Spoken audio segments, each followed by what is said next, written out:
শিক্ষার্থী বন্ধুরা কেমন আছো সবাই? সবাইকে জানাচ্ছি স্পেশাল পার্টের পক্ষ থেকে অনেক অনেক শুভেচ্ছা এবং অনেক অনেক স্বাগতম। তোমরা যারা অ্যাকাউন্টিং এর এমবিএ করছো তাদের একটি গুরুত্বপূর্ণ বই হচ্ছে কর্পোরেট ফিনান্সিয়াল রিপোর্টিং। এই কর্পোরেট ফিনান্সিয়াল রিপোর্টিং থেকে কিন্তু তোমাদের 50% থিওরি আসে এবং 50% কিন্তু ম্যাথ আসে। তো তোমাদের এই বইটার ম্যাথ সাজেশন এবং থিওরি সাজেশন তোমরা কিন্তু আমার এই চ্যানেলটিতে পেয়ে যাবে।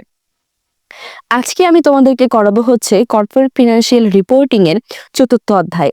এখান থেকে তোমাদের পরীক্ষার মধ্যে 10টি নাম্বারের অঙ্ক থাকে। সাধারণত এখান থেকে সি পার্টের একটি অঙ্ক কিন্তু আসতে দেখা যায়, বি পার্টে তেমন একটি অঙ্ক আসতে দেখা যায় না। তো বুঝতেই পারছো সি পার্টের জন্য এই অধ্যায়টি খুব বেশি গুরুত্বপূর্ণ।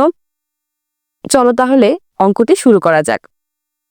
অঙ্কটি শুরু করার আগে তোমরা এখনো যারা আমার চ্যানেলটিকে সাবস্ক্রাইব করোনি অবশ্যই আমার চ্যানেলটিকে সাবস্ক্রাইব করে দেবে এবং বেল আইকনটি ক্লিক করে দেবে, যাতে তোমাদের প্রয়োজনীয় ভিডিও আমি আপলোড করার সাথে সাথে তোমরা ভিডিওটি হাতের নাগালে পেয়ে যাও। তো চলো দেরি না করে আমরা চলে যাই আজকের মূল অধ্যায়ে। তো আজকে যে অধ্যায়টি করাবো সেটি হচ্ছে কর্পোরেট ফিনান্সিয়াল রিপোর্টিং এর 4র্থ অধ্যায় এবং আমি এখানে নিয়েছি হচ্ছে ন্যাশনাল ইউনিভার্সিটিরই একটি বোর্ড কোশ্চেন। এমবিএ তে আসার মতো একটা বোর্ড কোশ্চেন। দেখো এই কোশ্চেনটি এসেছে ন্যাশনাল ইউনিভার্সিটি এমবিএ 2016 সালে।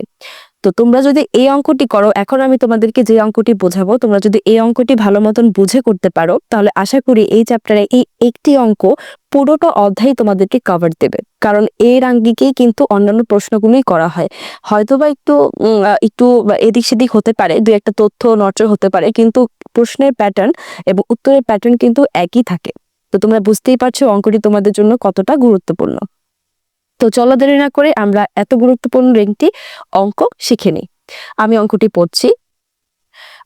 আর অঙ্কটি শুরু করার আগে আমি আরেকটু তথ্য দিচ্ছি, সেটি হচ্ছে এই অধ্যায় থেকে প্রশ্ন আসলে তোমরা কিভাবে বুঝতে পারবে। এই অধ্যায় থেকে প্রশ্ন সাধারণত ইনস্টলমেন্ট বেসিসে আসে। কি বেসিসে? ইনস্টলমেন্ট। এবং রিকোয়ারমেন্টে করতে বলে হচ্ছে গ্রস প্রফিট। কি করতে বলে? রিকোয়ারমেন্টে করতে বলে গ্রস প্রফিট এবং আর করতে বলে হচ্ছে জাবেদা। কি করতে বলে? এইখান থেকে অঙ্ক আসলে আমরা বুঝবো। এই 4র্থ অধ্যায় থেকে অঙ্ক আসার চেনার নিয়ম হচ্ছে এখানে অঙ্ক আসে হচ্ছে ইনস্টলমেন্ট বেসিসে। কি বেসিসে? ইনস্টলমেন্ট। অঙ্কের ভিতরে ইনস্টলমেন্ট বেসিসে কথাটা লেখাতে হবে। ইনস্টলমেন্ট মানে হচ্ছে কিস্তি এইরকম কিছু একটা, যে প্রতি বছর তুমি কিস্তিতে কত টাকা দিয়েছো বা কিস্তিতে কত টাকা মানে কিনেছো, এরকম ভাবেই বোঝাচ্ছে। কারণ একটি প্রোডাক্ট যখন আমরা কিস্তিতে বিক্রি করি এবং কিস্তিতে বা ক্রয় করি, ওইটাকেই যখন আমরা কিস্তির মাধ্যমে পরিশোধ করি, ওই অধ্যায়টি মানে ওই ব্যাপারটার আঙ্গিকেই এই অধ্যায়টিকে সাজানো। তার মানে অধ্যায় চেনার উপায় হচ্ছে ইনস্টলমেন্ট থাকবে এবং প্রশ্নের মধ্যে গ্রস প্রফিট করতে বলবে এবং আরেকটি চেনার উপায় হচ্ছে এখানে জার্নাল করতে বলবে। আমাদের এই বইটিতে জার্নাল, এই অধ্যায়টিতে জার্নাল করতে বলবে। তো চলো অঙ্কটি আমরা পড়ি। Presented below is summarized information of Masud Kong, which sells merchandise on the installment basis. এই যে দেখেছো ইনস্টলমেন্ট বেসিস বা সেলস বেসিস এরকম লেখা রয়েছে, কিন্তু দেখো ইনস্টলমেন্ট বেসিস 2015 সাল দেওয়া রয়েছে, 2016 সাল, 2017 সাল। তার মানে কি বোঝাচ্ছে? আমাদের এই প্রতি 3টি সালের মধ্যেই কিন্তু ইনস্টলমেন্টের কাজটা চলবে। প্রথমে রয়েছে সেলস অন ইনস্টলমেন্ট প্ল্যান্ট, 3 ঘরে টাকা দেওয়া রয়েছে, টাকার পরিমাণটা আমি পড়বো না। কস্ট অফ সেলস, এটাকে বোঝাচ্ছে হচ্ছে ক্রয় মূল্য, ঠিক আছে, বা পারচেস। কস্ট অফ সেলসকে আমরা ক্রয় মূল্য বা পারচেস হিসেবেও ধরতে পারি। গ্রস প্রফিট, গ্রস প্রফিট এখানে দিয়েছে, এখানে গ্রস প্রফিট টাকাগুলো দিয়েছে। এবং তারপরে দেখো একটা তথ্য আছে, সেটা হচ্ছে কালেকশন ফ্রম কাস্টমার অন, কাস্টমারের থেকে যে আমরা কালেকশন করলাম কোন সালে কত টাকা কালেকশন করেছি। 2015 সালে ইনস্টলমেন্ট সেলসের কালেকশন করেছি এই টাকা 3টা ঘরে 75,000, 1,50,000। 2016 সালে ইনস্টলমেন্ট সেলসের কালেকশন করেছে হচ্ছে 1,20,000। 2017 সালে এখানে 16 সাল দেওয়া ছিল, আসলে 16 সাল হবে না, 17 সাল দিয়েছে, 16 সাল একবার আছে। 16 সালে ইনস্টলমেন্ট সেলস হচ্ছে 1,00,000 টাকা। এই হচ্ছে আমাদের প্রশ্ন। দেখেছো অনেক ছোট একটি প্রশ্ন, কিন্তু তো এতটুকু বক্সের ভিতর দিয়ে কিন্তু আমাদের অঙ্কটাকে শেষ করতে হবে। ইনস্ট্রাক্টরটা দেখো, ইনস্ট্রাকশন রয়েছে এতে compute the realize gross profit. এই দেখো আমি বলেছিলাম কিন্তু আমাদের গ্রস প্রফিট আসবে, গ্রস প্রফিট প্রশ্নের মধ্যে করতে বলবে। Realize gross profit of each year 2015, 16 এবং 17, 3টা বছরের গ্রস প্রফিট তৈরি করো। বিতে বলেছে prepare in journal from entries required in 2017। দেখো 2017 সালে শুধুমাত্র আমাদের জাবেদা করতে বলেছে। Apply in the instalment sales method, instalment sales মেথডে of accounting ignore interest charge. Interest চার্জটা বাদ দিয়ে আমাদেরকে ইনস্টলমেন্ট বেসিসে বা ইনস্টলমেন্ট সেলস বেসিসে আমাদের কি করতে বলে, জাবেদা করতে বলা হয়েছে। আচ্ছা চলো তাহলে এক এক করে করি। আমরা এটা প্রথমে করব, কি বলেছে, আমাদের রিয়ালাইজ গ্রস প্রফিটটা বের করব। তো রিয়ালাইজ গ্রস প্রফিটটা বের করার জন্য আমাদেরকে প্রথমে ছকটা করতে হবে। ছকটা কিভাবে করব, ডিটেলস, তিনটা সাল যেহেতু এখানে রয়েছে 15, 16 এবং 17, তিনটা সালই আমরা এখানে দেব। তো দেওয়ার পরে ঘরটা খুবই ইজি, উপরে লিখে নিব compute of realise gross profit for cash of the 3 years.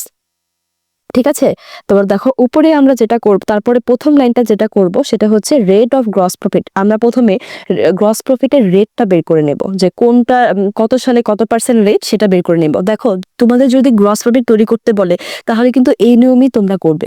ঠিক আছে, যদি এরকম একটা অঙ্ক আসে এই নিয়মে কিন্তু তোমরা করবে। গ্রস প্রফিট রেটটা কিভাবে বের করেছে, এখানে গ্রস প্রফিট ডিভাইডেড কি সেলস। তো গ্রস প্রফিট এখানে কত রয়েছে, প্রথমে 1 লাখ, উপরে 1 লাখ দিবে। সেলস কত রয়েছে দেখো তো, সেলস রয়েছে হচ্ছে 2015 সালে 2,50,000। আবার 17 সালে আসো, গ্রস প্রফিট রয়েছে 96,200 আর সেলস রয়েছে কত, 2,60,000। এরকম করে তোমরা কিন্তু এই পার্সেন্টেজটা বের করে নেবে। আশা করি তোমরা গ্রস প্রফিট রেটটা বুঝতে পেরেছো। এখন আমরা যেটা করব সেটা হচ্ছে গ্রস প্রফিট কত পার্সেন্ট, এই যে পার্সেন্টেজগুলো বের করেছি 40%, 37, 37%, এই পার্সেন্টেজগুলোকে আমরা এখন প্রতিটি বছরে দিয়ে দেব। তো চলো আমরা দিয়ে দিই।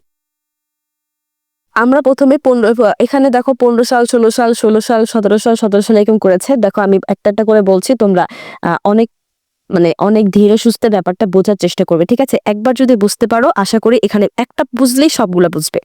দেখো লিখেছে ফ্রম 2015 কালেকশন 40%। 2015 সালে কত পার্সেন্ট কালেকশন করেছি, 40%।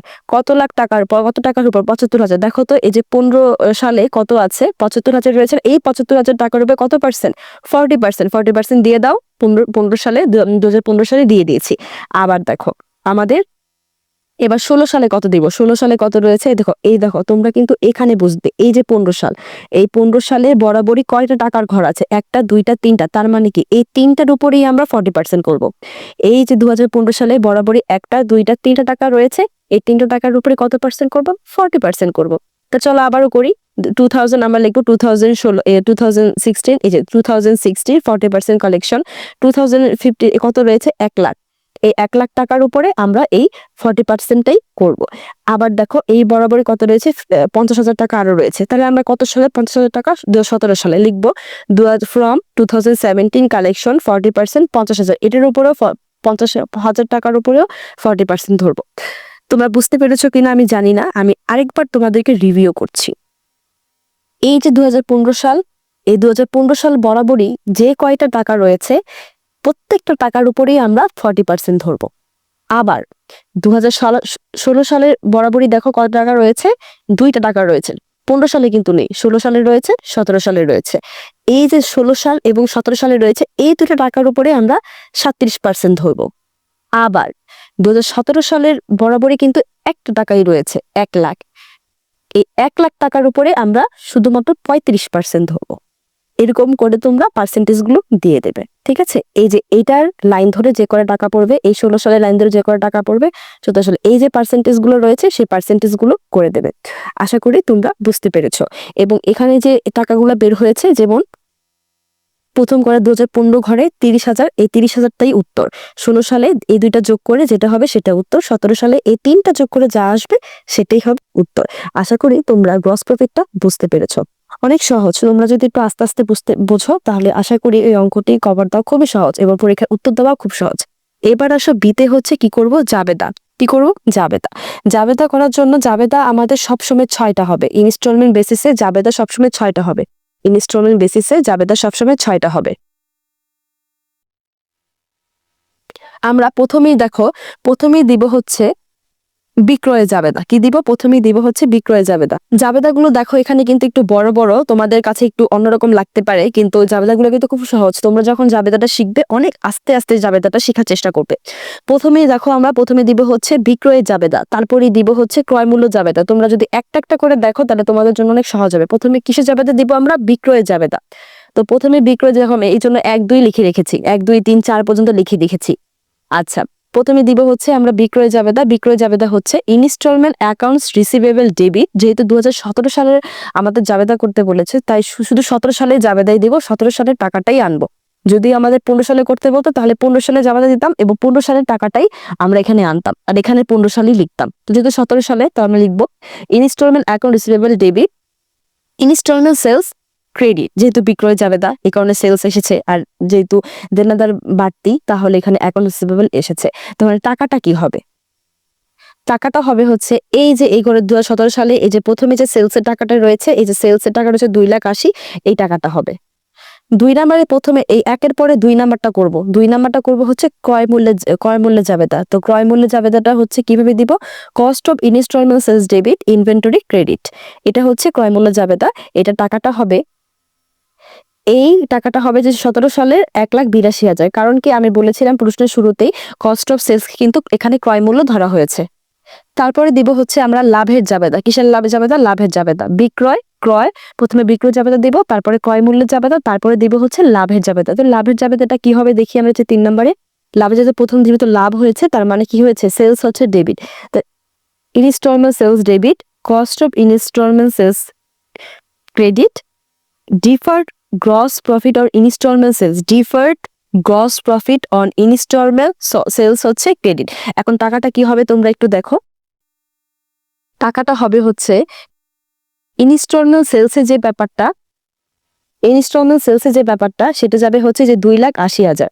ইনস্টলমেন্ট সেলসটা কি যাবে? 2,80,000। আর ক্রয় মূল্য যেটা দিয়েছি, গ্রস প্রফিট, ক্রয় মূল্য যেটা দিয়েছি সেটা হচ্ছে, জায়গাটা ছিল হচ্ছে cost of instalment sales, cost of sales, এটা হচ্ছে 1,82,000 টাকা যাবে, এবং গ্রস প্রফিটের টাকাটা যাবে হচ্ছে 98,000। তার মানে এই 3টা টাকা যাবে। আমি আবারও বলছি, সেলস যেহেতু ডেবিট, সেলসের টাকাটা যাবে হচ্ছে 2,80,000। কস্ট অফ সেলসে যেটা ক্রেডিট করেছি, ক্রেডিটে আমরা 2টা করেছি, কস্ট অফ সেলসে যাবে হচ্ছে 1,82,000, এবং গ্রস প্রফিটে যাবে, যেহেতু প্রফিট হয়েছে, তো গ্রস প্রফিটে যাবে হচ্ছে 98,000। এই 3টা টাকা হচ্ছে আমাদের, এই লাভের মধ্যে যাবে। যে দেখো 2,80,000, 1,82,000, 98,000, এই 3টা যাবে না গেল। এবং তারপরে আমরা দেব হচ্ছে, এখন আমরা দেব হচ্ছে যে এতক্ষণে যে ধারে কাজগুলো করছিলাম, এখন সেটা আমরা ক্যাশে পেয়েছি। কি পেয়েছি? ক্যাশে পেয়েছি। ক্যাশের জাবেদা মানে নগদের জাবেদা। কিসের টাকা জাবেদা দিব হচ্ছে? এখন আমরা দিব হচ্ছে নগদের জাবেদা, যে নগদ দিব, নগদের। তো নগদের জাবেদা হচ্ছে cash debit, instalment account receivable 2015, instalment account receivable 16, instalment account receivable 2017। Cash কত যাবে? ক্যাশ যাবে, ক্যাশ জানি কত ছিল আমাদের, এই যে 2,80,000। এটাই হচ্ছে আমাদের, মানে এটা হচ্ছে অ্যাকাউন্ট রিসিভেবল ক্যাশ ছিল, সেলস হয়েছিল এটা। তো যেহেতু এটা বকেয়া ছিল, তার মানে এটাই আমরা পেয়েছি। ক্যাশ হচ্ছে 2,80,000। এখন হচ্ছে আমরা এই যে 15, 16, 17, এখানে কোন টাকাটা দেবো? এখানে টাকাটা দিব হচ্ছে এই যে এই টাকাগুলা। এখন দিব হচ্ছে এই যে 2015 সালে 50,000, 16 সালে 1,20,000, 17 সালে 1,00,000। এই 3টা টাকা আমরা এখানে দিয়ে দেব। এই যে আমরা এখানে দিয়ে দিয়েছি, ক্যাশ দিয়েছি 2,80,000, আর এই 3টা 15, 16, 17, এই 3টা টাকা আমরা ওইখান থেকে দিয়ে দিলাম। এখন আমরা যেটা দিব সেটা হচ্ছে,